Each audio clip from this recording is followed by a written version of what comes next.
Silahkan Angga.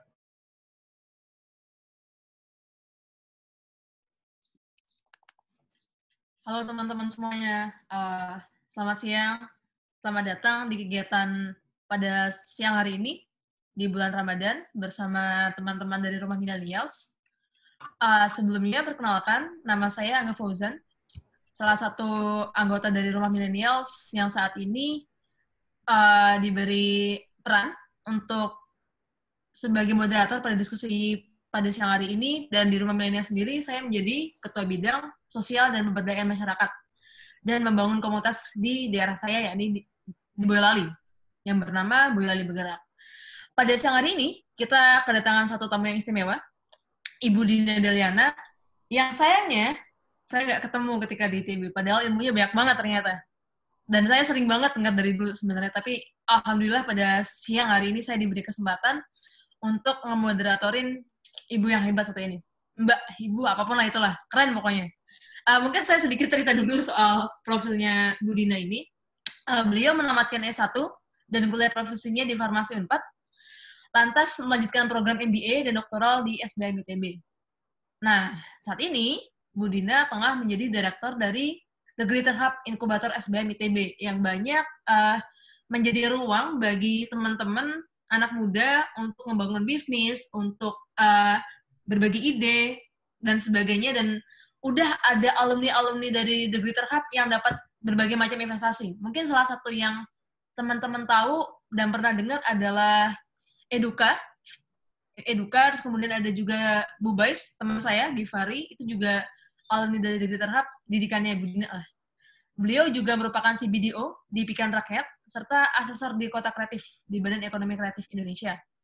Nah, selain itu, beliau juga banyak menulis buku, jurnal, jadi pembicara, jadi konsultan, macam-macam di berbagai tempat, kesempatan, baik levelnya nasional maupun internasional hingga saat ini.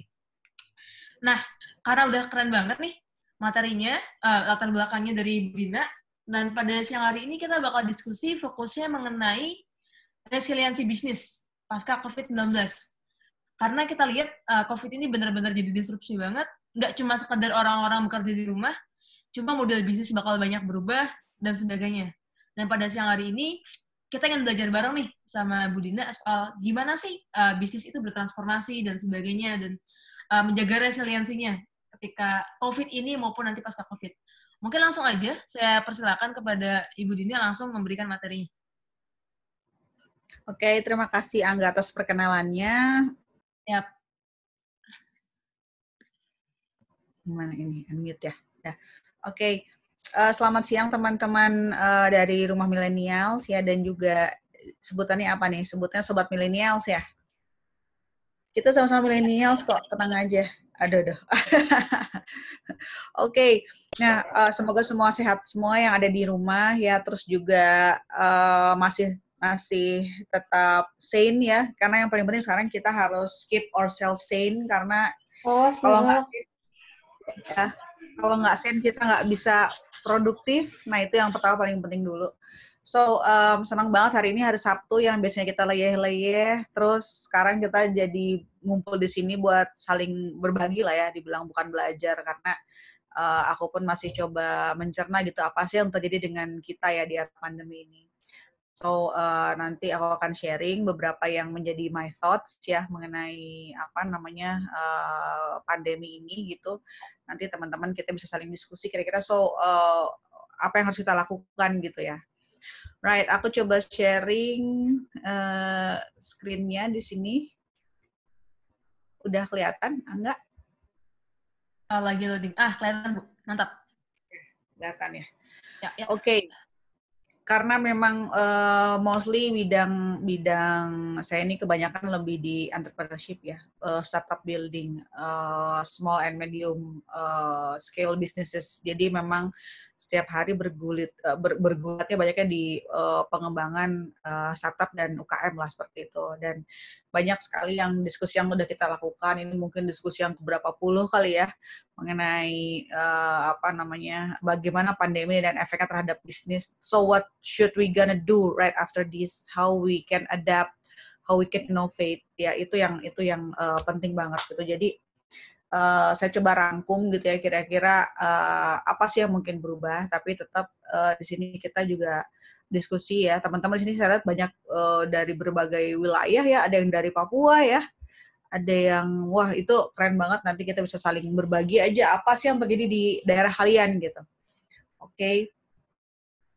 So, nah sebetulnya kenapa ya di sini katanya adalah lebih kepada resilient bisnis ya, karena ini menjadi amat sangat krusial sekarang karena ternyata apalagi buat kita yang di apa namanya di Indonesia gitu. Di Indonesia kan sebenarnya kita paling apa namanya paling beresiko untuk bisa mendapatkan 3 jenis resiko, yaitu pertama disaster risk, non disaster risk dan political risk ya. Kalau pandemi itu di mana sih? Dia masuknya di non disaster risk. Nah, di sini kalau teman-teman nggak mau masa disaster itu udah nggak usah dikatain lagi ya, dari ujung Indonesia sampai dari mulai Aceh sampai Papua gitu ya, yang kita tuh adalah paling rawan untuk mendapatkan disaster ya. Jadi bisnis kita juga harus bisa nggak bilang ini ya, cuman kita harus bisa siap menghadapi any kind of disaster yang mungkin terjadi di Indonesia.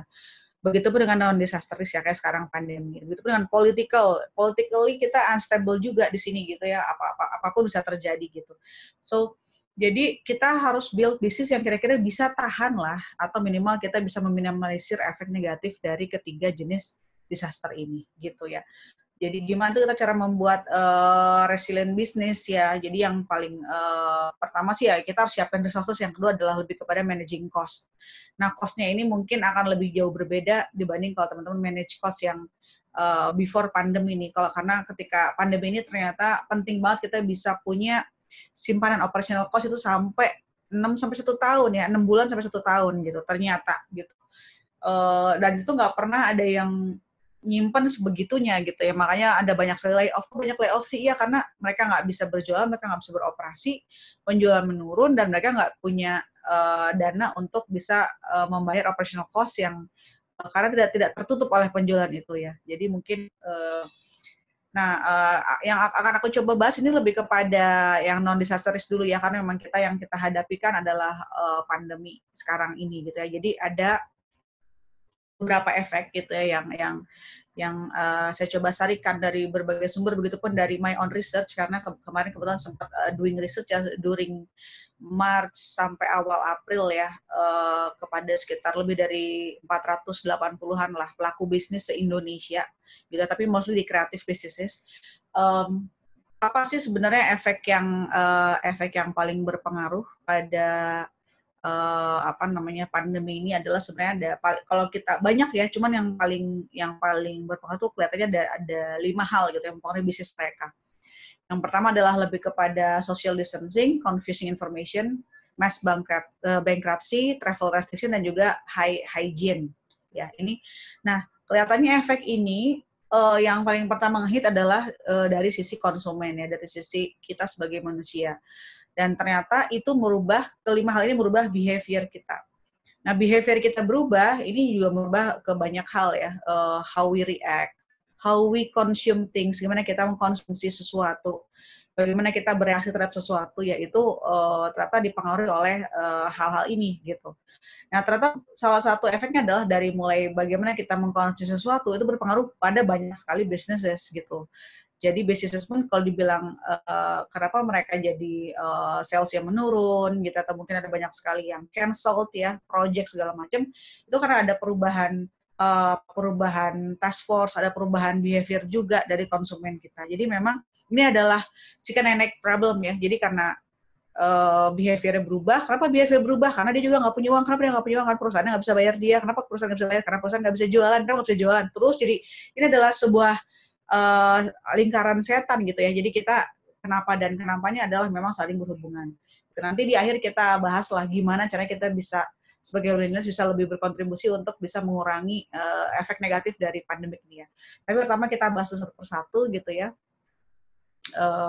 Apa yang membuat kita harus merethink how we do things gitu ya, mengenai dari karena efek dari si 5 jenis efek dari pandemi ini gitu ya. Nah, yang pertama gitu ya, karena dengan adanya COVID-19 ya, dan pemerintah menyuruh kita untuk semuanya work from home, stay at home gitu ya. Mungkin kita sebagai bisnis ya, kita sebagai pelaku bisnis atau kita sebagai karyawan, pelaku apapun itu gitu ya. Kita yang perlu kita pikir adalah pertama, we need to rethink retail shopping experience gitu, karena nanti after COVID ini bisa berubah banget gitu ya. Dari mulai gimana kita belanja. Kalau misalkan di sini teman-teman udah mulai terbiasa gitu bahwa belanja online ternyata sama aja gitu, experience-nya bisa sama. Atau mungkin sekarang jadi saya tetap pengen sih belanja ke supermarket, tapi gimana caranya biar tetap aman, gimana caranya biar kita bisa efisien belanja dan segala macam. Mungkin kita harus rethink lagi gimana retail atau shopping experience bisa dirubah setelah ini. Terus juga mengenai virtual office ya, karena di sini mungkin banyak yang mulai melihat ada efisiensi ya, bahwa kok nggak perlu lagi ya kita punya physical office seperti itu. Apakah kita perlu gimana caranya kita bisa membangun suatu situasi kerja yang virtual tapi tetap bisa produktif gitu. Nah, gimana caranya bos mengontrol kerja bawahannya, gimana cara kita bisa collaborate dengan partner kita atau teman kita gitu ya, virtually gitu. Terus ini juga tetap karena memang tetap kita craving sesuatu yang offline, kita harus mengcombine online dan offline. Tapi how to integrate itu yang akan perlu kita pikirkan ulang gitu ya.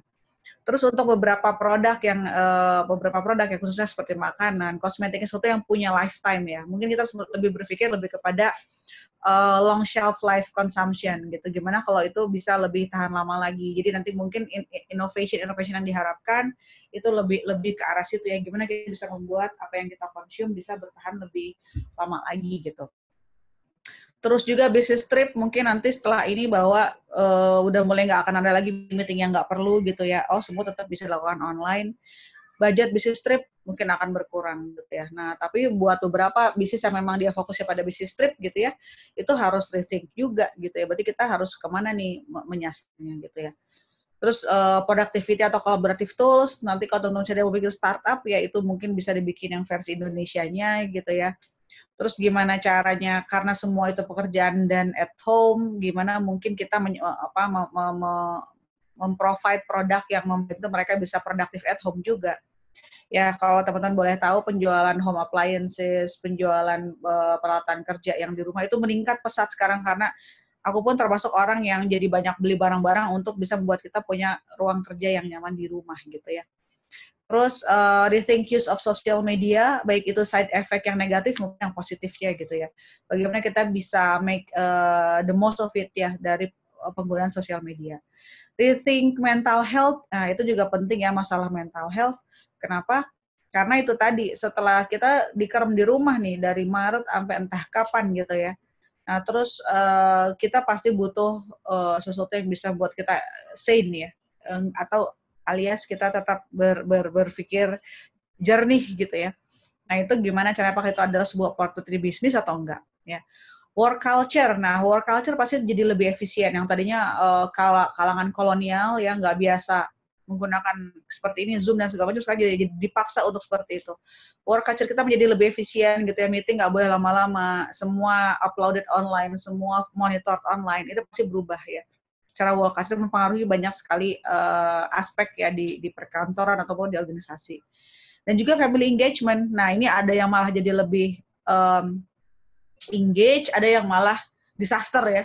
So, itu yang mungkin kita mesti pikirkan gimana kita bisa we need to rethink how we berhubungan dengan family kita seperti itu.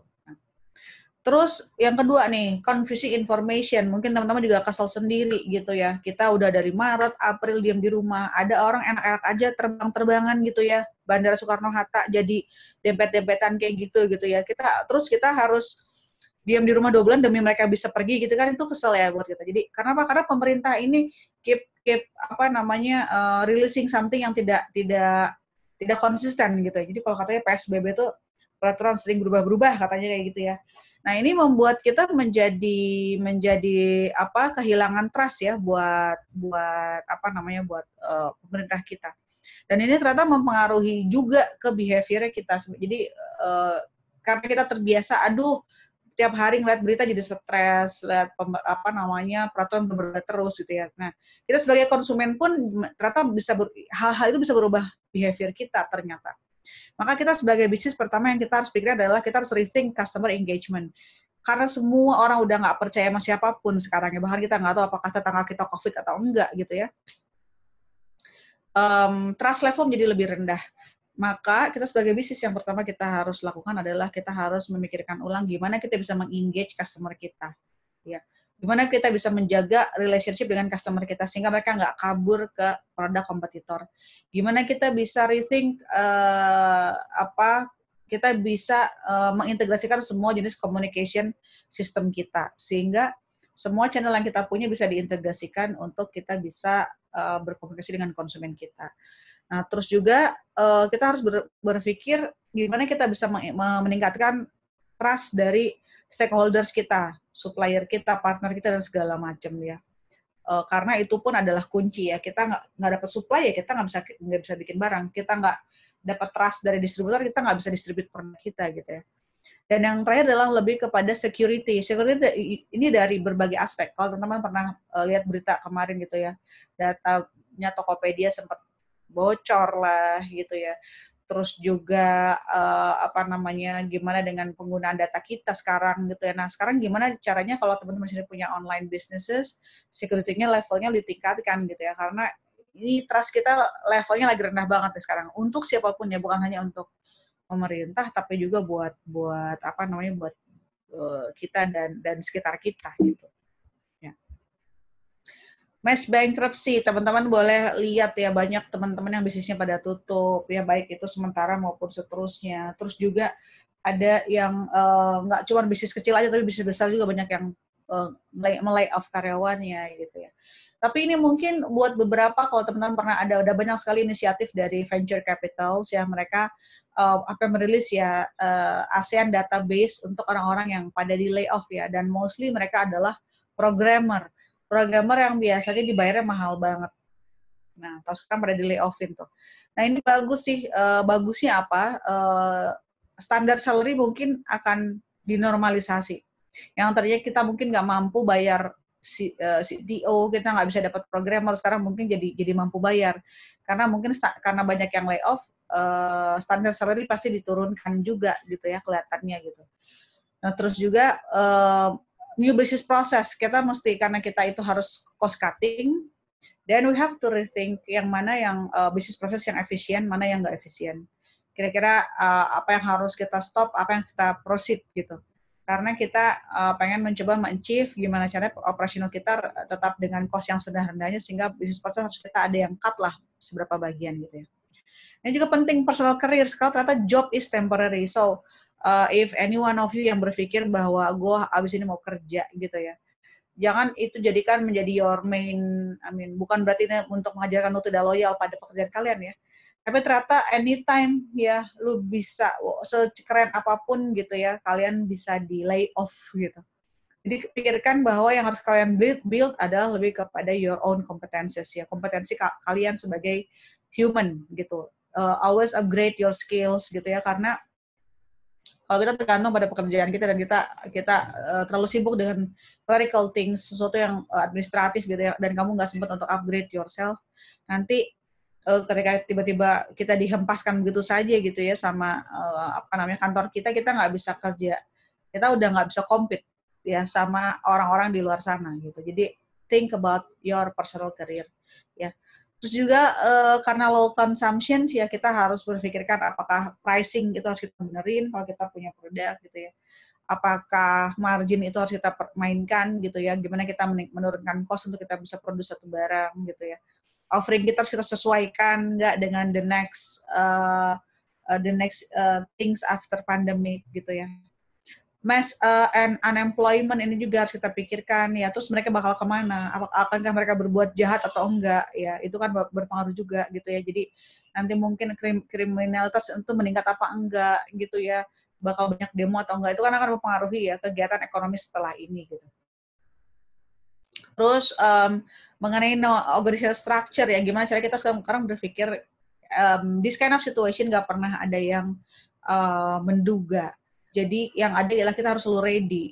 Kalau kita punya organisasi yang terlalu rigid, itu gimana kita bisa agile, gimana kita bisa cepat berubah. Nah, makanya kita harus berpikir kita harus punya organization structure yang memang lebih agile dan ready dan adaptif untuk different kind of situations gitu ya. Terus juga next mengenai supply chain ya, kita di sini kelihatan bahwa betapa tergantungnya kita dengan bahan baku imported yang dari luar nih. Gimana kita mulai merapihkan supply chain kita menjadi lebih localized ya. Sehingga apapun yang terjadi di luar sana itu nggak akan ngaruh karena kita semua sources kita dapat lokal. Lebih bagus lagi kalau lokal satu area kita sekarang gitu ya. Nah, terus juga apakah kita perlu merger and acquisition? Kalau kita rasa ternyata itu lebih efektif, kita men-sharing resiko kita gitu ya. Apakah kita perlu merger dengan perusahaan yang kira-kira serupa gitu ya? Nah, itu perlu kita pikirkan ulang ya. Payment method, profit model ya, terus juga investment, ini juga akan berpengaruh banget ya, apakah ini time to invest ya. Kalau kalian itu ngerasa, kalian udah sangat yakin bahwa the next produk yang dibutuhkan adalah apa gitu ya, ketika orang-orang lagi justru keluar kesusahan, kalian itu invest, kalian itu R&D ya. So ketika orang baru akan ready, kalian udah ready duluan. Nah itu mungkin kita starting early ya. Nah investment juga harus kita pikirkan bahwa memang untuk sesuatu yang dia resources yang memang lebih agile untuk bisa merespon apapun produk yang kita butuh untuk create gitu ya. Karena kenapa? Mungkin beberapa visi mereka akan lebih reluctant untuk invest di era sekarang karena dia nggak pernah tahu apa yang terjadi. Karena dia juga mungkin berpikir, wah kalau ini lagi rise fund berarti lagi bleeding dong nih company-nya ya. Tapi ada juga investor yang berpikir gini, wah ini semua lagi jual murah pasti valuasinya nih.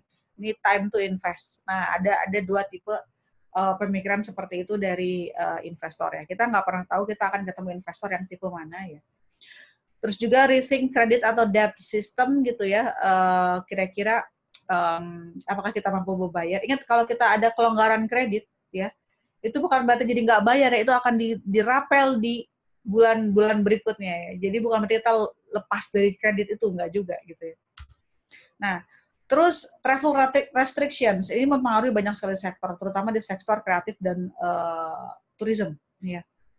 Pertama gitu ya, bahkan mungkin banyak yang bilang, wah mungkin abis ini dibuka nih border semua, orang pasti udah kangen banget mau liburan gitu ya. Oh, tapi ingat nggak, ini beberapa area malah ada second wave ya, second wave karena dia opening their border. Kan mungkin kita akan belajar dari situ, wih gila, takut juga nih ya. Nah, kita jadi berpikir kalau kita traveling ke Europe atau ke Amerika, apakah itu lebih baik gitu ya, karena kita nggak pernah tahu. Bahkan sekarang US pertama, UK kedua. Kenapa kita nggak holiday-nya lokal aja lah gitu, yang udah jelas-jelas kita tahu sesama kita lah, imunitasnya kayak apalah, paling virus juga virus bermutasi di Indonesia juga gitu ya. Jadi kita harus berpikir mungkin overseas nanti dulu deh untuk tahun ini sampai kita benar-benar tahu COVID totally end gitu ya. Nah terus juga kita juga berpikir tadi local consumption gitu ya. Gimana caranya kita justru konsum sesuatu di lokal dulu, karena kita tahu dari mana source-nya, kita tahu itu beli di mana, kita tahu siapa yang bikin ya. Jadi mungkin ini bagus jadi opportunity buat teman-teman yang untuk mengutamakan bisnis yang memang lebih ke utilizing local resources ya, baik itu services maupun produk ya. Rethink local travel, nah ini waktunya justru tiap-tiap destinations di lokal meningkatkan lagi capacity-nya, bahwa siap-siap kita akan menghadapi banjiran turis-turis lokal juga gitu ya, right after COVID ini gitu. Dan yang keempat ini yang lagi banyak digaungin sama kementerian ya, baik itu Kemenparekraf maupun Bank Indonesia ya, mengenai closed loop economy. Nah, closed loop economy adalah berarti kita harus memikirkan ulang nasionalisasi kita, consume local product gitu ya, support your local product ya, transaction using rupiah. Nah, jadi ini lagi ditingkatkan lagi biar kenapa independensi kita terhadap luar juga semakin menurun, sehingga kita bisa semakin resilience ya negara kita dalam menghadapi any kind of situation gitu. Nah, high hygiene ini mungkin akan berpengaruh banyak, terutama pada health insurance. Setelah ini kita berpikir, aduh harusnya saya punya health insurance yang lebih bagus. Saya harus punya asuransi jiwa juga ya. Kapanpun kita bisa mati, ini kasihan anak gua, kasihan istri gua dan segala macam. Ini orang bakal jadi lebih tersadar ya setelah ini. Terus juga nanti certificate related to hygiene. Nah, ini juga berpengaruh banget. Kenapa? Karena mungkin setelah itu kita jadi ragu-ragu kan. Apa-apa tuh ragu-ragu, curigaan gitu ya. Bahkan mungkin makan sepinggir jalan juga kita nggak tahu apa emangnya COVID atau enggak. Kita ke pasar takut juga ketularan gitu segala macam. Jadi mungkin nanti akan ada beberapa sertifikat yang akan menandakan bahwa produk yang kamu konsum ini adalah hygiene. Kita jadi lebih merasa yakin aja gitu. Nanti akan ada the race of certificate baru mungkin itu di apa namanya di ranah hygiene gitu. Terus we need to rethink contactless interactions. Ini buat teman-teman yang bisnisnya di IoT, robotik ya. This is actually the opportunities for you guys ya. Karena kedepannya mungkin kita akan gimana caranya biar gue nggak bisa interact dengan human langsung gitu ya. Kita juga jadi lebih takut pergi ke rumah sakit kan, makanya gimana caranya kalau gue nggak sakit-sakit amat, kalau nggak emang harus pakai mesin-mesin yang di rumah sakit, gimana kita bisa konsul dengan dokter kita online. Ya, makanya Halodoc nih lagi kencang banget nih ya kelihatannya ya. Terus semua dokter-dokter juga yang tadinya biasa praktek gitu ya, dokter spesialis, mereka jadi mulai berpikir bahwa apakah kita join Halodoc ya gitu, karena online consultation menjadi penting sekarang gitu, dan mungkin kita harus berpikir gimana monetizing-nya gitu ya. Terus traceability, nah ini juga contoh beberapa startup yang dia mengusung mengenai traceability ya, seperti Aruna dia mengusung bahwa ikan yang mereka sediakan itu kamu bisa trace dia tuh dari laut mana gitu. Ibarat gini, kita mau makan kerang nih, mau makan kerang itu jangan kerangnya dari daerah yang tercemar gitu kan. Nah, itu tegang juga. Nah, sekarang jadi lebih tenang kalau kita tahu kerang yang kita makan ini dia berasal dari daerah apa gitu.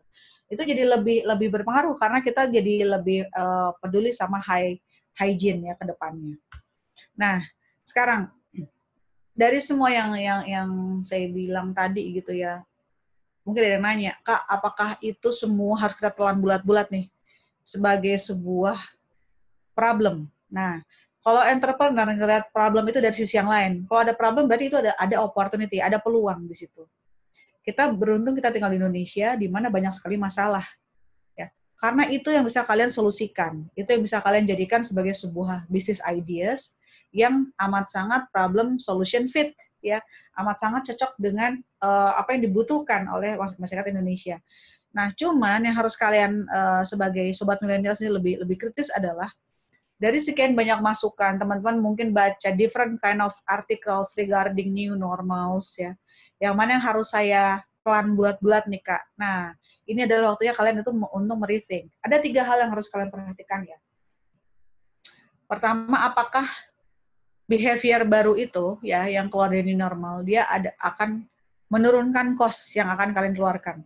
Cost itu bukan hanya masalah uang, tapi juga masalah waktu ya. Time yang kalian save, effort yang kalian keluarkan, ya, dan juga uang yang pasti itu. Kalau ternyata itu menghemat banyak sekali cost, itu mungkin akan stay, dia akan remaining the same seterusnya. Ya, contohnya Zoom meeting seperti ini, webinar seperti ini ternyata wow daripada kita harus pergi-pergi keluar kota gitu ya. Bahkan yang dari Papua pun bisa nonton gitu ya. Mungkin ini akan stay longer, mungkin akan terus ada gitu. Ya. Tapi apakah masalah kita masak di rumah, konsum di rumah gitu, atau mungkin kita mager di rumah, Netflix di rumah, apakah itu akan stay longer? Nah, itu juga belum tahu gitu ya. Nah, terus juga kedua, masalah penerimaan dari sekitar. Kalau ternyata kayak sekarang nih, yang tadinya nggak mungkin ujian online, ya nggak mungkin kita bisa wisuda online kayak kita di kampus nih, saya kan dosen ITB nih. Sekarang karena kenapa? Karena nggak diterima sama rektornya, nggak diterima sama atasan kita segala macam. Tapi karena ini kondisi memaksa seperti ini, jadi ternyata mungkin ya kita bisa melakukan ujian online. Dan penerimaan dari sekitar itu membuat ini menjadi possible. Nah, makanya itu mungkin bisa stay longer gitu, hal-hal seperti itu. Dan yang ketiga adalah masalah trauma gitu, karena kita trauma dengan keadaan seperti ini gitu ya. Kayak tadi kita jadi lebih meningkatkan hygiene kita jadi lebih sering cuci tangan, kita jadi lebih sering hati-hati, kita jadi lebih takut ke kerumunan. Nah, karena efek trauma itu mungkin kita jadi lebih efek yang tadi ditingkatkan karena high hygiene tadi mungkin dia akan stay longer gitu ya. Nah, 3 hal itu yang kalian bisa coba belajar ya, menganalisa dari setiap rekomendasi orang mengenai new normal, apakah dia akan stay longer atau enggak gitu ya. Nah, sekarang gimana kalau buat teman-teman di sini yang memang niatnya mau berbisnis gitu ya, bagaimana kita bisa nge-build bisnis yang lebih resilience gitu ya. Nah, pertama, kita harus lebih create sustainable yet agile mid to long term strategy. Ya. Jadi memang ada strategi yang ada suatu divisi, ada suatu inisiatif di mana dia itu adalah memang siap untuk merespon any kind of situations yang mungkin terjadi. Ya. Tapi ada juga satu divisi yang memang dia adalah long term strateginya kita, gitu. Nah, dua divisi ini memang harus ada sekarang di perusahaan itu, gitu ya. Ada satu yang siap merespon apapun itu, gitu ya, untuk cash flow. Yang satu memang dia adalah ada di ranahnya long term strategi kamu, gitu ya. Misalkan gitu ya, kalau kita di sini ngomong mengenai alat IoT untuk perikanan, gitu ya. Yang long term dia tetap nih research mengenai IoT-nya, research mengenai gimana alat ini bisa kita gunakan untuk different kind of industry gitu ya. Itu yang long term-nya. Tapi yang short term-nya gitu ya, ini yang lebih agile, dia merespon, oh di era sekarang ternyata orang lebih butuh ikan yang tersebutnya jelas. Oke, kita daripada kita jualan alat IoT-nya, kita jualan ikannya. Nah gitu. Jadi kita jualan pakan ikannya. Atau kita jualan produk-produk lain yang memang ada di sekitar kolam ikan tersebut. Karena orang lebih butuh ini. Nah, yang long term-nya jalan dari sisi teknologi, yang short term-nya tetap jalan juga untuk menjaga cash flow. Ya. Nah, kita juga harus bisa membuat strategic decisions under condition of uncertainty. Di sini leadership amat sangat penting. So, kalau ada yang dibilang, Kak, kalau saya mau starting my own business, apa yang harus saya persiapkan? Adalah yourself. Ya. Apakah kita punya mindset yang agile enough? Apakah kita punya leadership skill yang bagus? Apakah kita memang udah cukup perseverance ya dalam menghadapi a different kind of uncertainty. Doing business itu bukan berarti keren ya.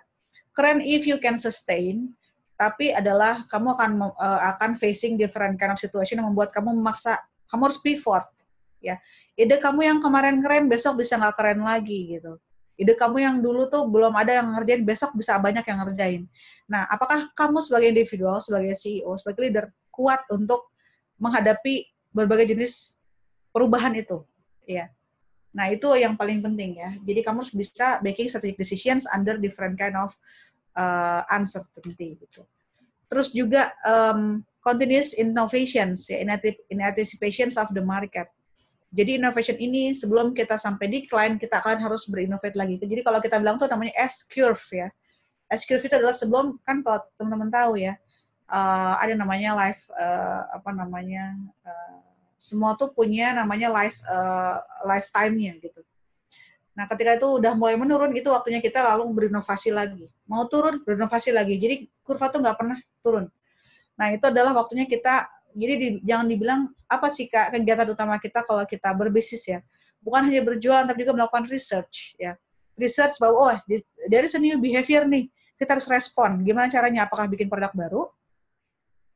Apakah kita berinovasi dengan cara kita menservis mereka, apakah kita berinovasi cara marketing kita, dan segala macamnya gitu. Jadi inovasi itu bukan hanya dari segi produk, proses juga, marketingnya juga, ya terus juga how we engage with our customers juga gitu ya. Jadi itu continuous innovation adalah penting ya. Nah, terus itu tadi developing organizations yang bisa think flexibly and creatively ya. Jadi pastikan kebiasaan untuk berinovasi dan kreatif itu ada selalu kalian bangun di tim kalian ya. Karena kalau enggak menjadi mandul itu harus terus-menerus kalian exercise ya. Nah, terus juga stakeholders. Coba kalian terus-menerus mapping, siapa yang harus kita deketin, siapa yang harus kita grab menjadi partner kita, siapa yang harus kita grab menjadi support system kita gitu. Karena nanti mereka ini yang akan bisa mensupport kita on any kind of difficult situations gitu ya. Terus juga ini resources yang harus kita persiapkan, termasuk juga uang. Jadi nanti teman-teman kalau misalkan dapat akhir tahun yang wah kita banyak retain earning nih gitu, nah itu kalian save more sekarang untuk menjaga jangan-jangan ada lagi situasi serupa di tahun depan gitu ya. Gimana kita tetap bisa bertahan kalau misalkan ternyata kita nggak bisa melakukan business as usual kayak gitu. Ya. Dan yang tadi financial restructuring gitu ya, kita harus berpikir cost, apa yang paling high cost, mana yang bisa kita pangkas biar lebih efektif, proses mana yang harus kita rubah, sehingga cost kita bisa berkurang, sehingga margin kita bisa kita tingkatkan gitu ya. Terus kita apa yang harus kita save ya, gimana cara kita berhutang harus kita perhatikan, nggak boleh terlalu lama gitu ya. Bagaimana dengan apa namanya piutang juga gitu ya, gimana kita bisa mendapatkan cash yang lebih sehat sekarang. Nah ini mungkin akan banyak orang yang rethink mengenai their financial ya setelah ini gitu. Nah, kira-kira itu yang bisa memantik ya diskusi buat kita hari ini. So, saya kembalikan kepada Angga ya. Kita mungkin bisa start discussion, ya Angga. Oke. Keren banget. Banyak banget insight-insightnya yang didapat dari Bu Dina. Dan ini udah cukup banyak sebenarnya yang juga nanya. Tapi sebelum pada nanya, mungkin aku coba nanya di awal ya Bu ya, sebagai pemantik-pemantik awal. Boleh. Tadi yang aku tangkap adalah salah satunya, public policy kita tuh kurang firm. Kayak yang terakhir aja ada orang pada ngumpul di bandara gitu. Terus kemudian kadang marketnya juga nggak stabil. Karena aku juga pernah kerja di agensi, terpengaruh juga sama kayak ginian. Dan marketnya jadi nggak stabil, banyak klien-klien besar yang malah jadi mundurin atau yang nggak bisa ngasih kejelasan lah ini proyeknya gimana kelanjutannya. Nah, pertanyaannya adalah gimana kita ini bisa berpegangan sama sesuatu yang nggak firm ini, Bu. Jadi soalnya kan kita butuh income, kita butuh pendapatan untuk bisa menggaji karyawan, untuk bisa kelangsungan bisnis dan sebagainya. Karena pasalnya mungkin nggak semua bisnis juga punya cukup kas yang tadi Ibu sebutkan juga, nggak punya kayak dana darurat yang bisa ngejaga kelangsungan bisnisnya untuk jangka waktu yang cukup panjang ketika masih kayak gini. Itu gimana ya, Bu ya? Kita nggak pernah bisa berpegang pada sesuatu sekarang ya, karena memang masuk ke bisnis ya berarti kalian akan facing sesuatu yang uncertain itu tadi. Makanya tadi yang saya bilang adalah kita harus punya short sama long strateginya. Nah kalau ada memang tim yang memang dia terus menerus tidak berhenti untuk R&D untuk sesuatu kompetensi yang kita harus pegang banget. Misalkan gini, startup saya tuh ahlinya di IoT. So apa yang harus kita pegang adalah lebih kepada kemampuan teknologinya. Ya, your skill set. Misalnya gini, kalau kamu bisa mendesain, ya kamu bukan berarti harus hanya masuk ke industri kreatif gitu.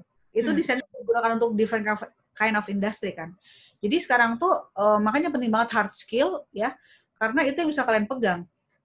Kemampuan untuk membuat Internet of Things, kemampuan untuk kalian memahami AI, memahami data analytics, memahami desain segala macam itu kan hard skill ya. Nah, skill ini kan dipakainya di industri apa aja?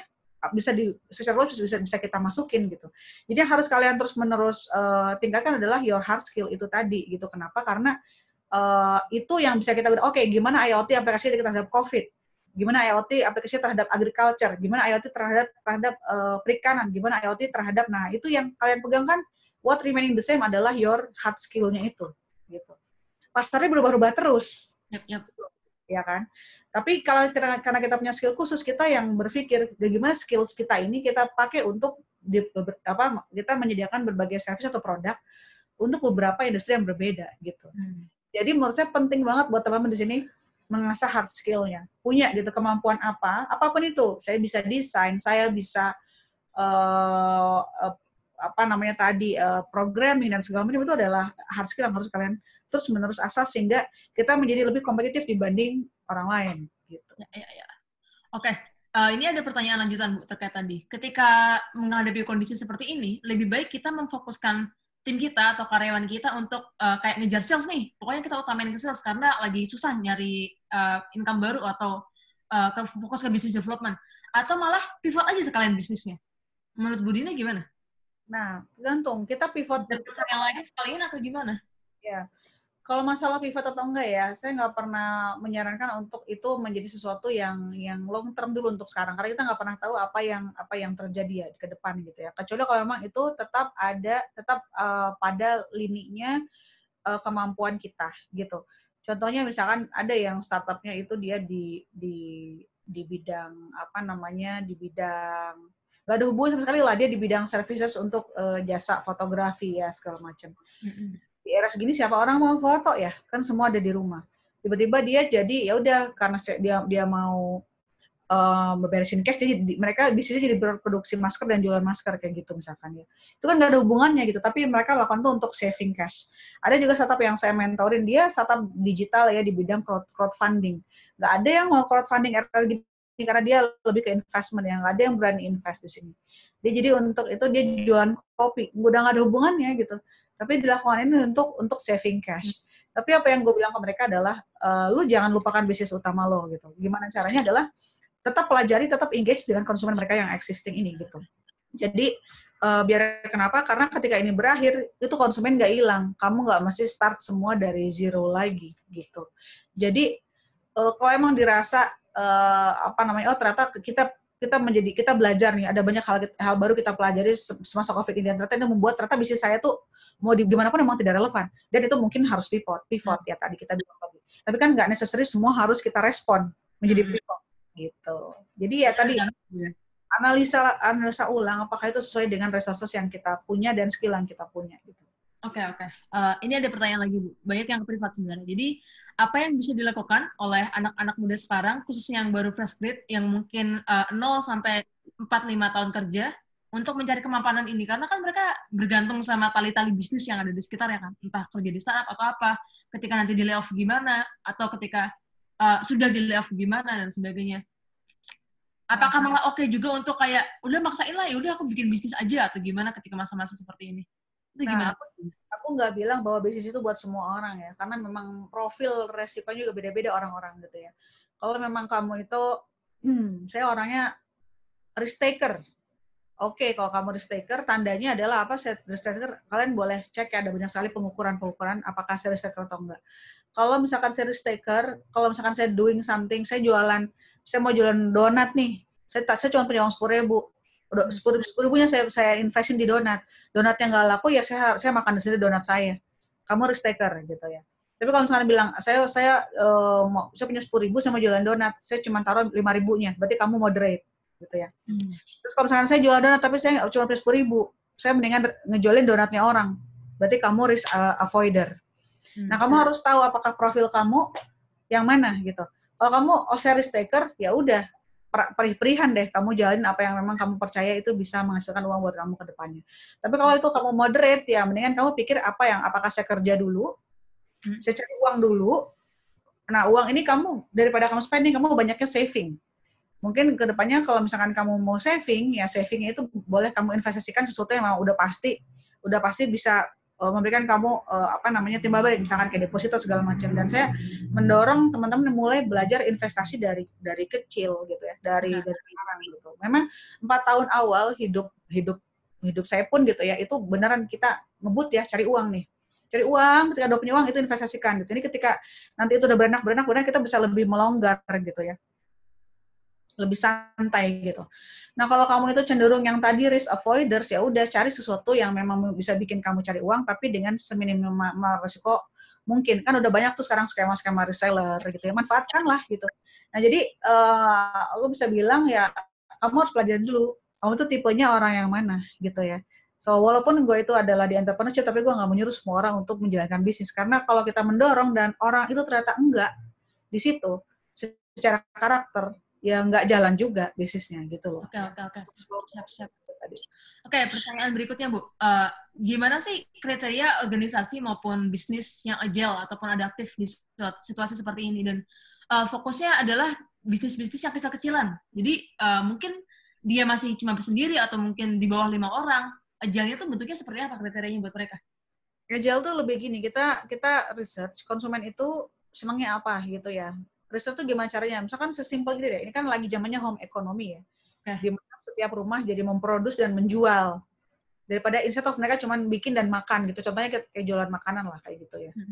Nah, kita kan nggak tahu, saya jago masak nih, tapi saya nggak tahu mau bikin apa gitu. Agile-nya adalah begini, kita lihat aja yang udah pada jualan duluan, yang laku yang mana gitu. Oh, yang laku ternyata cumi mercon. Ya udah bikinnya cumi mercon gitu. Nah, dan kita pelajari, oh ternyata semua yang berbau sambal itu laku. Ya udah berarti kita bikinnya yang gitu aja gitu. Nah, di zaman ini agility means bisa jadi me too. Me too itu adalah kita meniru apa yang udah berhasil ya, daripada kita beresiko gitu ya. Toh juga dengan kita mencoba membuat kan kita pelajari juga. Jangan lupa, agile itu berarti kita mempelajari. Oke, kayak tadi contohnya ada, oh yang laku itu yang semua yang berbau sambal deh. Udah kita ikutan deh jualin sambal. Tapi jangan bikin banyak-banyak. Bikin dikit dulu, tapi kita lihat beneran laku nggak nih. Nah, Di situ kita minta feedback, menurut kamu emang enak nggak sambal saya? Ada repeat order nggak? Terus orang bilang, oh kurang pedas, kurang apa? Kita learning kan, kita benerin lagi produk kita lempar produk yang kedua, tanya terus seperti itu. Nah, jadi bukan hanya startup aja yang harus lean, kalian juga. UKM juga, lean itu berarti kayak tadi, dari apa yang kita lempar, mereka suka atau enggak, kita pelajari, kita create yang baru lagi. Kita tanya sama mereka yang udah pernah beli, selain sambal, emang kalian butuhnya apa lagi? Oh, saya butuh juga nih yang frozen food nih, yang gampang digoreng-goreng. Oh, ya udah, kalau gitu kita bikin lagi produk yang baru. Respon dari apa yang dibutuhkan sama mereka, itu dinamakan dengan agile, gitu ya. Sip. Ini ada pertanyaan yang terkait juga, Bu. Jadi, bagaimana cara kita untuk bisa menganalisis kompetitor dan bisa improve dari core bisnisnya dia? Jadi kan tadi kan satunya kita mencoba nih, salah satu mungkin yang sambal atau apa. Komponen-komponen apa lagi sih yang perlu kita lakukan untuk melakukan competitor research, kemudian mungkin kita bisa improve dari dia atau bikin sesuatu yang jadi anehnya gitu. Oke, nanti kalau kamu bikin competitor analysis ya, kamu cari variable-variable apa yang kamu bisa pelajari. Jadi, yang kita bikin adalah bukan berarti kita mau lihat apakah kita lebih oke dari dia, tapi lebih kepada apa yang kita bisa pelajari dari dia. Jadi kalau mau analisa kompetitor, carilah analisa yang jauh di atas kamu, gitu ya, jauh di atas. Buat kita analisa apa? Produk apa sih dari dia yang paling laku, kayak yang tadi kan. Gimana cara dia kasih packagingnya, misalkan kayak gitu. Harganya tuh berapa yang masuk, karena kalau dia laku berarti harga dia masuk dong. Udah gitu gimana cara dia promosinya, pakai channel apa. Sudah gitu kalian gepoin lah IG-nya, misalkan dia pakai Instagram nih. Gimana cara dia bikin kontennya, gimana kata-kata yang dia pakai untuk captionnya, itu semua kamu bisa benchmark gitu ya. Dengan apple to apple product gitu. Jadi kalau apa yang dilihat ya sesimpel aspek yang ada dalam produk yang mau kamu jual itu gitu sebenarnya. Oke. Ini ada pertanyaan lagi, Bu. Di tengah persaingan bisnis sekarang, banyak yang berubah ke digital. Apa sih tips dan trik sebagai pelaku bisnis digital marketing untuk bertahan dan berkembang? Mungkin dia lebih ke banyak bisnis sekarang yang lebih butuh bantuan digital marketing kali ya. Gimana sih sebagai agensi ini, entah kecil maupun besar, untuk bisa lebih banyak bantuin bisnis-bisnis lainnya dan agar dia juga bisa berkembang? Baru ada semalam yang konsul ya, malam-malam telepon tuh. Pusing juga dia digital agency. Yang gue bilang gini, ini era orang pasti lagi cost cutting. Pasti mereka jadi belajar mendesain semuanya nih. Jadi mereka pada DIY. Belum ada Canva, belum ada animator segala macam. Mereka bisa bikin semua sendiri. Tapi kan mungkin ada yang bisa, ada yang enggak. Nah, kamu harus menargetkan bisnis-bisnis yang memang belum ready untuk online ini. Jadi kamu coba bikin mapping bisnis-bisnis yang belum pada di online. Misalkan UKM-UKM yang pemilik ini udah pada tua-tua nih ya contohnya. Kan mereka nggak bisa dengan secara agile, mereka bikin DIY. Jadi kamu geser target market kamu ke yang mereka yang belum ready untuk online. Dan yang kedua adalah kamu coba rethinking membuat payment systemnya.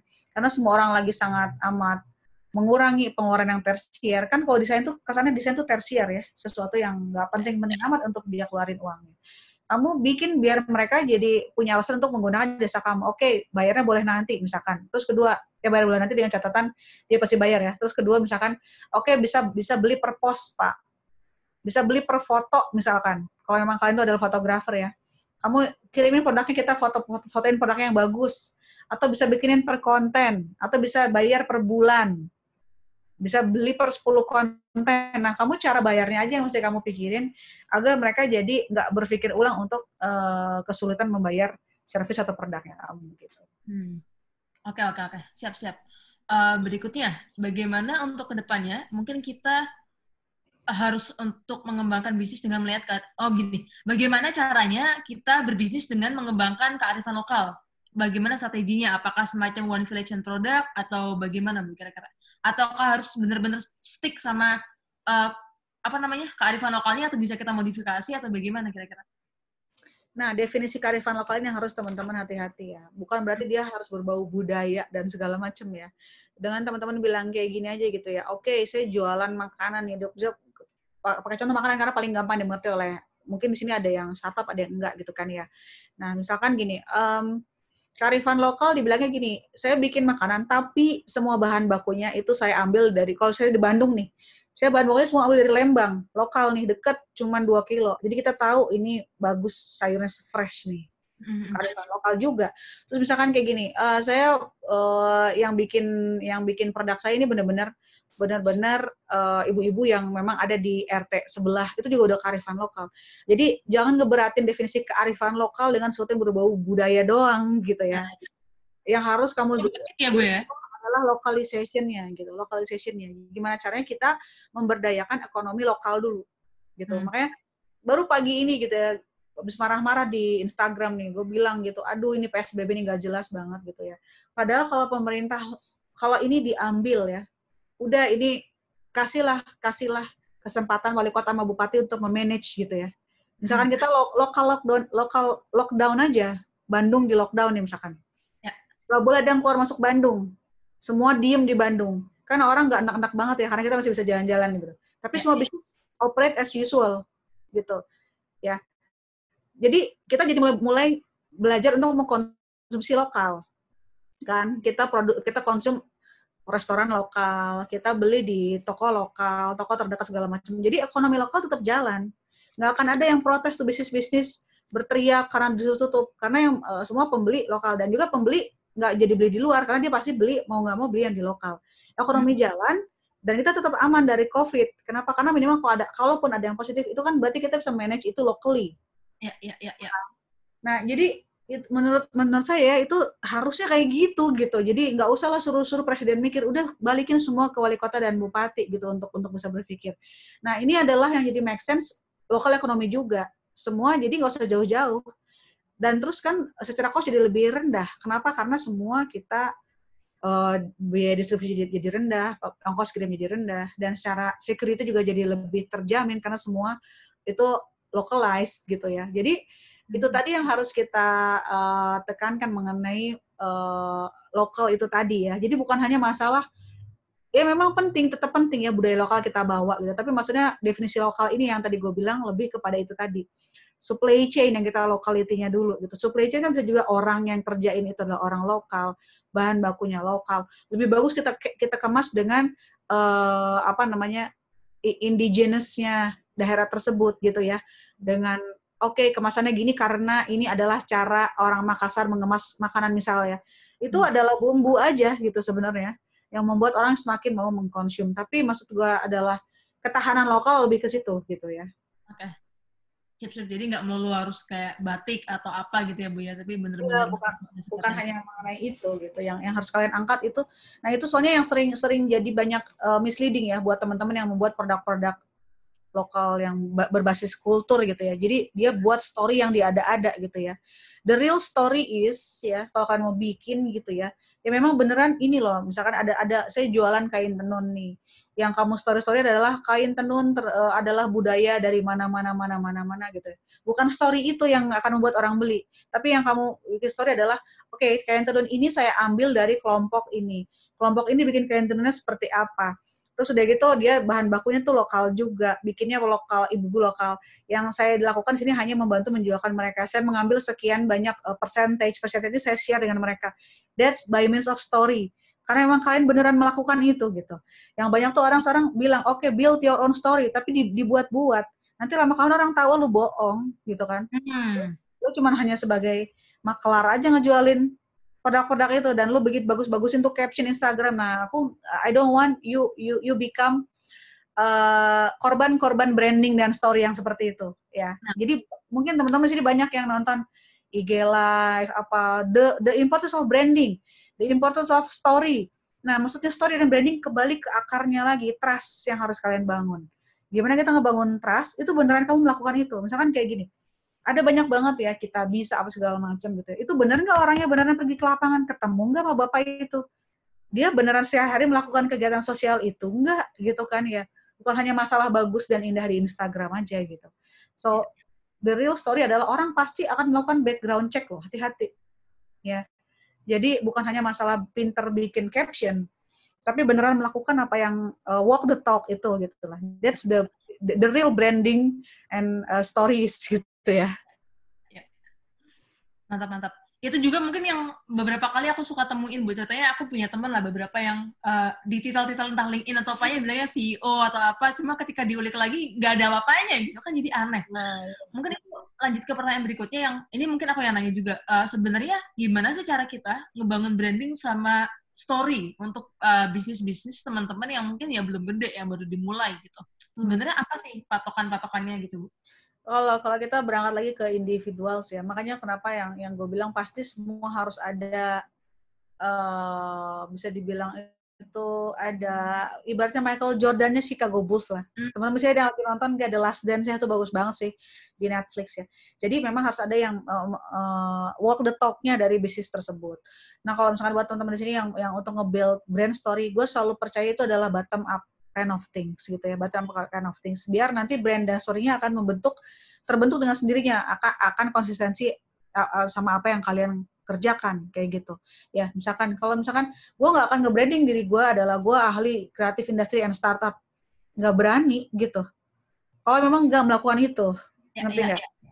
Dan sampai sekarang pun gue nggak pernah nge-branding itu di my LinkedIn atau apapun. Expert on what, nggak pernah nge-branding. Expert of business incubator, nggak pernah. Serem banget gitu lo nge-branding diri lo seperti itu. Kalau orang pasti lakukan background check, orang pasti. Dan kenapa kalau yang selalu gue tekan adalah emang lakukan dulu aja kalau emang itu yang lo anggap benar gitu ya. Kayak udah kita lakukan aja apa yang menurut kita benar, kita sharing di sini, kita ketemu, kita beneran bangun apa yang kita bangun dari awal dengan sepenuh hati ya. You do your best. Semua itu branding itu akan terbentuk dari persepsi publik melihat kalian. Gitu. Jadi dengan begitu itu bottom up. Nggak usah takut kehilangan momentum ya. Orang nggak akan salah alamat kok dalam address seseorang gitu ya. Kalau misalkan gue nggak pernah tuh nge-branding sama sekali, gue tuh adalah ahli apa gitu, gila. Buat gue itu sesuatu yang nyeremin banget gitu. Jadi biar ketika orang itu bilang, oh kalau mau lu nanya mengenai kreatif industri atau apa, tanya Mbak Dina aja. Itu adalah orang yang bilang gitu. Ya. Karena we build our own credibility gitu.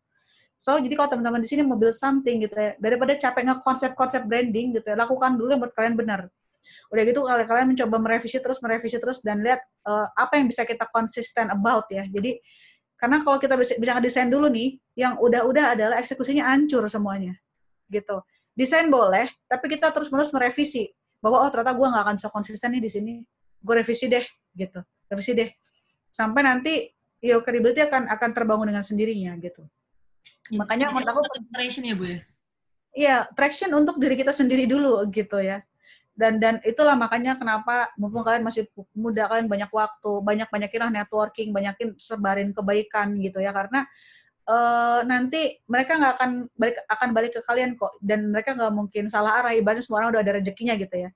Tapi mau on every single thing ya, itu yang selalu gue tekanin ya, kalau bisa ya jangan hitungan, walaupun kita tetap juga harus bisa say no untuk yang nggak relevan dengan kita gitu ya. Jadi kalau ini nggak relevan sama gue sorry ya, gue nggak bisa bantu karena ini nggak relevan dengan visi misi gue. Nah itu mungkin yang mungkin sampai sekarang pun yang saya masih struggle with adalah kayak gitu. Gimana caranya kita tetap bisa support sesuatu, tapi juga kita harus punya visi misi yang kita tetap jalanin ya. Once ada visi misi yang nggak sesuai gitu ya, kita harus bisa say no juga. Bukan semua say yes gitu, karena itu akan membuat distraksi buat tujuan kita yang sebenarnya. Nah, teman-teman sudah mulai bisa tuh zaman sekarang untuk memilah lah mana yang baik buat kita in the long run. Gitu. Ini ada pertanyaan lagi, Bu. Kemarin banyak startup nih, ya adalah beberapa startup e-commerce maupun macam-macam lah ya, dia menangkal kompetitornya dengan storyline bahwa mereka tuh ya karya anak bangsa, nasionalisme dan sebagainya. Padahal ketika dilakukan background check, kita tahu bahwa majority shareholder-nya tetap orang luar, bahkan banyak employee-nya juga banyak yang expat. Maksudnya yang C-level atau sebagainya. Itu apa yang perlu dilakukan, Bu? Apakah perlu melakukan rebranding kah? Atau apa gitu? Iya, itu kan jargon ya. Semua juga lagi ngejargonin kayak gitu ya, masalah lokal. Kalau misalkan yang kayak gitu, sebagai startupnya ya dari awal ya harusnya dia juga dia juga melihat ya bahwa orang juga akan melakukan background check. Kalau dia sebagai startup ya mungkin dia sudah ready dengan semua consequences itu juga, makanya dia mengeluarkan itu, karena mungkin targetnya Tokopedia itu bukan orang-orang yang peduli akan itu gitu. Pasti ada alasan kenapa dia merilis campaign itu, karena mungkin yang lain juga bodo amat ya mengenai ini gitu ya, dan dia pengen riding the wave aja nih karena nasionalisme lagi di bring up sama banyak sekali kementerian gitu ya. Nah kalau masalah rebranding nggak rebranding ya kita, enaknya tuh buat hal-hal yang dirasa itu kita lihat seberapa level pain-nya dari itu. kalau misalkan kayak gini, contohnya nih ya, kayak kemarin saya baru ini kita ambil contoh yang biar mudah. Baru kemarin baru donasi ya, ada ngedonasi karena saking ngelihat story-nya dia, itu kasihan banget bapak-bapaknya. Jadi dia bilang, aduh sehari saya cuma dapat 1.500. Terus beneran lihat story tuh kayak nangis-nangis gitu, kayak oh yaudah gue donasi deh. Nah tiba-tiba ada yang ngirim tuh ke story gue tuh, Mbak Dina ini yang kemarin Mbak Dina posting ya, ternyata bapak-bapak itu ngebohong, rumahnya rumah gedong gitu. Nah buat yang kayak gini, itu dia harus nge-rebranding karena effort dia udah menyakiti value utama dari bisnisnya, ngerti nggak? Value utama dari, kalau Tokopedia ngomong masalah nasionalisasi, itu nggak jauh dari value utama dari bisnisnya dia.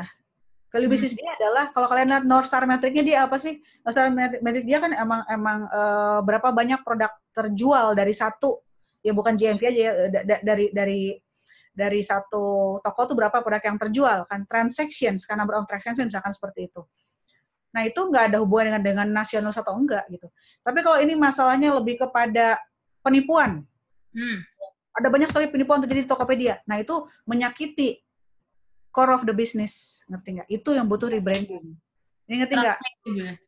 Ya jadi kamu kalau dia rasa ini mah apapun yang terjadi juga nggak akan mempengaruhi, orang bakal tetap beli, nggak usah sampai rebranding gitu. Tapi kalau kayak si akun yang tadi gue bilang, oh ternyata gila gue udah donate lumayan gede, ternyata bapak-bapaknya rumahnya gedong gitu ya. Nah itu kan dia harus membuild orang trust kepada ininya, karena itu menyakiti core of the business-nya gitu.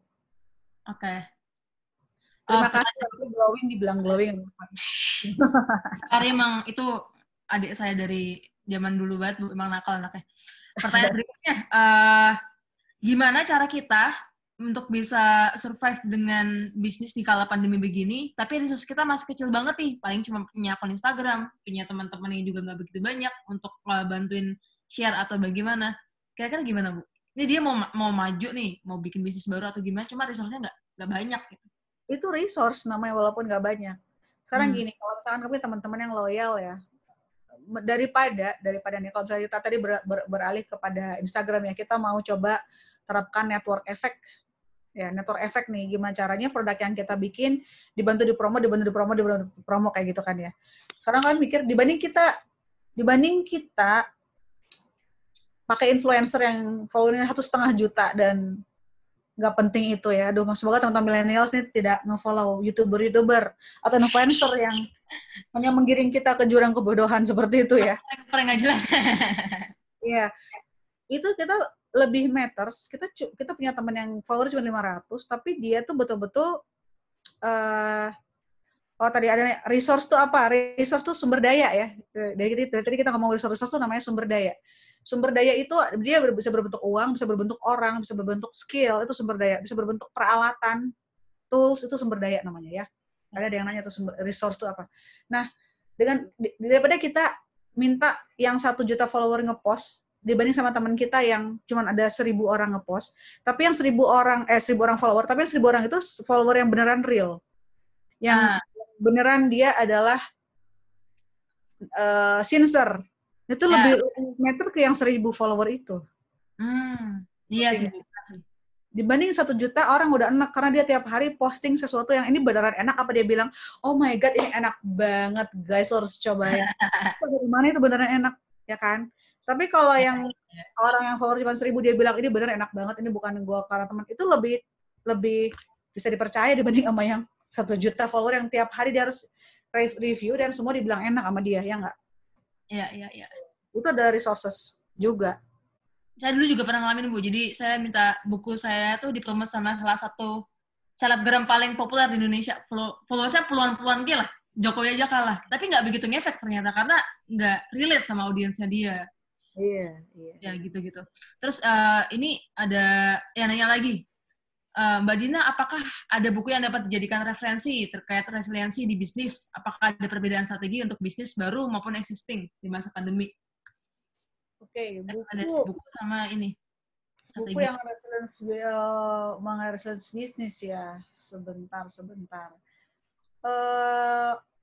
kalau misalkan kita lihat resilience, bisnis resilience itu kan sekarang lebih apa namanya, baru banyak tergaungkan sekarang ya. Kalau buku, kalau kalian nge-search mengenai resilience bisnis, pasti yang keluar itu amat sangat methodological ya. Buku kuliah yang keluar ya pasti. Ya. Cuman lebih kepada how to agile-nya ya. How to agile-nya itu yang harus kalian lebih pelajarinya gitu. Banyak tuh, ada buku dari startup, ada buku agile mindset, itu banyak ya. Silakan di-search ya. Nah, cuman yang masalah resilience adalah bukan hanya masalah gimana kita resilience, tapi lebih kepada mindset-nya itu yang harus dibangunnya itu loh. Ya. Nah, tadi kalau ada perbedaan strategi existing baru mau bisnis baru maupun existing ya, itu tadi strateginya ya harus resilience tadi yang gue bilang, dengan adanya pandemi ini dan kita dulu mengingat kita adalah negara yang akan terimpact banyak sekali resiko kayak tadi ya, resiko yang berbentuk disaster, non disaster maupun political risk ya. Yang harus kamu bisa selalu jaga adalah keberlangsungan bisnis kan. Apa yang pertama kali membuat bisnis kamu berlangsung? Karena kamu harus coba lihat what is the most sampai the least important factor untuk bisnis kamu. Nah, pertama kan adalah cash. Semua nggak jalan kalau nggak ada cash. Berarti yang pertama harus kalian save adalah masalah cash. Lo harus punya uang cadangan di situ. Terus juga kedua masalah resources. Bagaimana kita mendapatkan itu semua? Berarti yang harus kamu save next adalah resources-nya. Ketiga mungkin lebih ke supply chain, berarti yang harus kamu save adalah supply chain-nya. Jadi untuk tiap bisnis pasti beda-beda priority levelnya. Ya, jadi kita harus tahu bisnis saya itu yang paling pentingnya tuh apa, yang paling least importantnya tuh apa. Baru kita desain itu, gitu. Oke. Ada yang nanya lagi nih, Bu. Mungkin ini terakhir atau kedua terakhir. Bu Dina mau nanya, gimana cara soft promo ke teman-teman tapi tidak terkesan memaksa? Mungkin bagaimana mempersuasi teman-teman kita untuk bantu ngedukung bisnis kita tanpa kesannya maksa, tanpa kesannya hard selling? Persuasi ke teman-teman gitu, Bu. Sebenarnya persuasi ini ya, bingung juga ya, karena kalau kita minta itu mau gimana pun kita minta dia promoin sih ya. Atau gimana. Kalau kita mau kirim dulu produk kita, ya itu juga beda lagi, kita ngerugi apa enggak gitu ya. Ya paling gampang sih sebenarnya untuk soft selling ya, kita posting sesuatu yang apa namanya, yang kita posting sesuatu yang memang appealing dari segi produk kita. Yeah. Terus kita cerita nih, guys, gue lagi struggling cash flow nih, ya kali aja teman-teman ada yang mau bantu jualin, yang nanti akan nge-repost dengan sendirinya itu adalah udah soft selling banget sih sebenarnya gitu ya. Karena kalau kita tetap kontaknya tolong postingin dong, gue sih senang-senang aja untuk kayak gitu ya. Tapi sebel juga kalau ada orang yang minta promoin tapi nggak maksa, atau misalkan story-nya apa dibalik dia minta-minta gue nih gitu ya.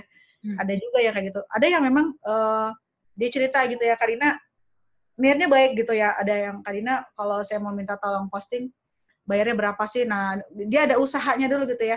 Oh enggak, kirim aja, santai aja. Atau kalau misalnya repot, sini fotonya gue postingin. Jadi dia tuh ada ceritanya dulu, memang dia lagi susah gitu ya, atau gimana gitu. Bukan, postingin dong gitu. Nah, sembarangan kayak gitu kan, enggak juga gitu. Nah, I mean, you have to build trust, kenapa, dan build story, kenapa teman kamu itu harus ngebantu kamu. Itu ya, at least yang bisa kita lakukan. Okay. Ini ada pertanyaan lagi nih. Apakah pernah dilakukan studi atau penelitian di kampus Mbak ngajar, ITB lah ya, tentang efektivitas marketing dengan influencer? Apakah cost yang ditarifkan sesuai dengan profit atau income yang didapatkan? Mungkin dia lebih nanya juga soal micro-influencer, nano-influencer, dan sebagainya. Itu gimana sih, Bu Dina? Iya. Udah ada beberapa mahasiswaku yang aku bimbing juga lihat mengenai influencer ya. Nah, itu tergantung produknya. Tergantung produknya. Misalkan kalau kayak apa ya, tergantung produk dan influencer juga sih ya. Kayak gini misalkan, kalau produk fashion, misalkan contohnya produk fashion nih, dia cenderung cocok sama influencer. Tapi catatan influencer memang dia yang into fashion banget gitu ya. Karena kan itu harus dipakai dan itu looks good pada siapa yang dia follow gitu. Iya. Tapi kalau misalkan produk-produk yang memang dia contohnya ya produk-produk apa ya, contohnya kayak services gitu ya, itu mungkin influencer nggak ngaruh juga gitu, karena nggak relevan dengan apa yang dia butuhkan. Jadi pertama tergantung produknya. Terus kedua juga kita harus lihat juga influencer ini sesuai target market nggak. Jadi kalau ada teman-teman yang mau endorse aku fashion nih contohnya nih ya, aku udah bilang, lu jangan endorse gue jujur aja gitu. Karena follower gue 70% male, laki-laki. Aku Kalau follow juga. iya, karena aku lihat di Insight. Kalau lo mau promoin produk fashion nggak akan ngaruh, karena yang lihat cuma 30% gitu. Tapi kalau misalkan ternyata ada yang anak band minta promoin kaos bandnya, atau mungkin dia minta promoin apalah, itu lebih ngaruh gitu ya. Karena memang yang banyak lihatnya cowok gitu. Nah, jadi kamu juga harus benar-benar ngeliat insight-nya gitu. Ini yang banyak itu follower cowok atau cewek ya, ngaruh apa enggak gitu. Kita mau promoin produk yang berbau kepedulian sosial, tapi promoinnya kasih yang follower 1,5 juta itu yang nggak ngaruh gitu. Kan nggak ada hubungannya dia. Tapi kalau kamu mau promoin produk-produk yang alay, mungkin cocok buat dia karena dia alay gitu, contoh gitu. So kita harus menganalisa audiensnya juga gitu ya. Jadi kalau dibilang masih ngaruh untuk beberapa produk dan untuk selama itu relevan dengan tadi audiensnya gitu. Oke. Ini Bu, ada yang nanya juga soal gimana sih ngebangun tim-tim awal untuk bikin bisnis, terutama ketika orang-orang di situ punya visi sendiri-sendiri, apakah itu baik atau enggak? Nah, ya itu adalah selalu yang jadi bahan curhatan anak-anak juga ya kalau di inkubator gitu, tim. Apalagi kalau misalnya kita berurusan dengan student startup yang memang dibikin sama student-student nih, pas lulus bubar semuanya gitu kan ya, karena dulu banyak kan hanya keren-kerenan atau mungkin adalah tugas kuliah gitu ya. Nah, Gabut. ya building team yang paling awal adalah memang semua passionate pada apa yang kalian jalanin itu dulu. Nah, passionate di situ aja dulu gitu. Terus juga ya ada kalau kita bilang ada founders agreement lah. Memang kita akan going through this ya, melalui semua in ups and downs-nya kita bareng-bareng lah di sini. Nah, itu build team yang harus kita lihat juga. Nah, makanya tim itu harus balik lagi ke kompetensi mereka masing-masing gitu. Ini bukan hanya masalah pertemanan, tapi juga kita saling cover. Kalau memang tim kita itu dia bisa mengcover apa yang kita nggak bisa gitu ya. Misalkan saya jago programming tapi saya nggak jago bisnisnya, dan tim saya harus yang jago bisnis bukan yang jago programming aja gitu. Saya butuh tim yang memang dia jago finance ya udah berarti yang kamu cari orang jago finance gitu. Dan itu balik lagi apakah memang mereka passionate atau enggak dengan bisnis yang mau mereka jalankan kayak gitu. Oke. Sip, mungkin ini karena udah mepet waktunya, jadi aku lebih ke minta kalimat penutup kali dari Bu Dina tentang insight kita diskusi saat ini, mau tentang resiliensi bisnis atau hal secara umum, karena memang audiensnya mungkin kebanyakan masih teman-teman masih muda, jadi belum banyak yang punya owner bisnis yang gede-gede. Mungkin banyak yang masih merintis atau ngebangun teman-teman atau masih kerja di tempat lain dan sebagainya. Gitu, Bu. Oke, yang pasti buat teman-teman di sini, sebelum semua ya kita harus manfaatkan situasi pandemi ini menjadi sesuatu yang produktif itu dulu ya. Boleh sih lehe-lehe, dikit aja lehe-lehenya, tapi gimana caranya setelah ini berakhir, selain ada new normal, ada the new you. Ya, new you-nya ini yang penting banget. Gimana kita bisa mengasah skill kita bisa lebih menjalin hubungan baik dengan orang-orang gitu ya, dan kita juga mungkin mereinvent yourself atau mencari the inner you, itu penting banget ya di era sekarang ini. Dan siapapun yang mau berbisnis ya, pertama kenali dulu profil resiko kamu seperti apa. Gue nggak pernah mendorong semua orang untuk berbisnis kalau memang itu bukan untuk kalian gitu. Ada banyak cara untuk cari uang kok di muka bumi ini, nggak hanya dengan berbisnis ya. So pelajari dulu tipe resiko kamu seperti apa. Kalau memang itu adalah kamu ada risk taker, then you can do business as kalian bisa menjalankan bisnis itu ya, karena resiko itu yang harus kalian hadapi setiap hari kalau kalian berbisnis gitu ya. Jadi pelajari dulu gitu. Dan yang kedua juga equip yourself. Kalian harus mempersiapkan diri kalian sebagai founder yang memang akan siap menghadapi berbagai jenis uncertainty ke depannya gitu. Karena dengan kalian yang keren, kalian yang punya leadership skill, kalian yang punya perseverance yang tinggi, kalian akan kalian akan menarik tim yang bagus juga gitu. Kalian akan bisa menarik di berbagai jenis opportunity itu menjadi dan merubahnya itu menjadi sebuah bisnis yang profitable ke depannya. Kalian bisa memanfaatkan resources atau sumber daya yang minimal sekalipun menjadi sesuatu yang bernilai tinggi gitu ya. Sama kalian punya tim yang keren gitu. So kembali semua balik kepada diri kalian masing-masing. Equip yourself, make yourself useful lah di era seperti ini. Karena you're not alone. Gue kampanye dikit lagu gue lagi yang baru. Boleh ya? Boleh dong. Ya itu, aku juga baru rilis lagu baru karena aku pun di sini ngeband juga. Teman-teman boleh dengerin karena itu emang aku bikin sengaja buat ngasih semangat teman-teman di sini yang mungkin lagi terpuruk, lagi sedih, lagi gimana lah nggak jelas perasaannya ya. Aku bikin lagu bareng sama teman-teman vokalis kita bertujuh ya. Sengaja bikin lagu judulnya You Are Not Alone karena pengen ngasih semangat buat teman-teman bahwa kalian kalau ngerasa gila, kalian nggak gila sendiri, kalau kita gila semua, tenang aja. Kalian lagi sedih, nggak kalian doang yang sedih, kita semua lagi sedih. So, stay positif ya, because you're not alone, itu sih. Oke, tadi ada yang nanya, Bu, IG-nya Bu Dina tuh apa gitu, mau di-follow katanya.